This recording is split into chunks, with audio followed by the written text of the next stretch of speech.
On a dit, parce que la culture, ben, je vais le dire, la culture est nourrie par les créateurs depuis tout temps. Bon, on a des bibliothèques, il y a des livres, mais il y a des écrivains. Bon, dans un spectacle de musique, il y a des compositeurs. Bon, enfin, la petite phrase, j'ai dit, il faut prendre soin des créateurs. Parce qu'ils sont... dans les manifestations qu'on a, je pense que c'est...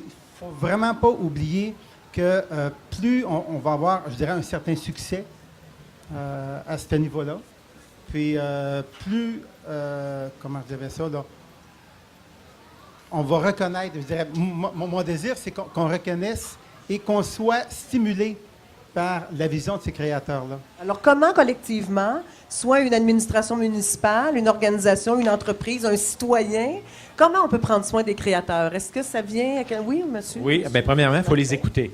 Alors, lorsqu'un créateur nous parle, il faut écouter ce qu'il veut dire et ce qu'il veut créer. Puis après ça, il faut travailler avec et lui donner la possibilité des plateaux pour qu'il puisse s'exprimer. Alors, des fois, ça fonctionne très, très bien, très, très vite, mais des fois, c'est plus long. Parce qu'il y a l'aspect économique de tout ça aussi qu'il faut qu'il soit au rendez-vous. Mais dans le cas, on a parlé tantôt des légendes fantastiques. Lorsque l'idée est venue, il y a une dizaine d'années, c'était pas évident. Et le créateur qui était en place nous a amenés sur un plateau de travail fort intéressant et ça a été très, très payant pour notre communauté, autant économiquement que culturellement. Le village québécois d'antan, c'est un autre bel exemple où on a écouté les créateurs. Le Mondial des cultures aussi, ça n'existait pas. À Drummondville, on est chanceux parce qu'on a quand même, pour la grandeur de ville comme on a quand même des attractions, des événements majeurs. Des attraits et des événements majeurs si on se compare à d'autres villes du Québec. Un créateur doit être aussi à l'écoute de la société. Et la société, c'est une école de formation.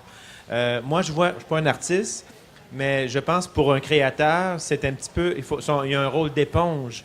Il regarde, il voit ce qui se passe dans la société, il écoute son moi intérieur, mais aussi, c'est un miroir dans sa création. Alors, je pense que la société dans laquelle le créateur vit est aussi une école de formation. Effectivement.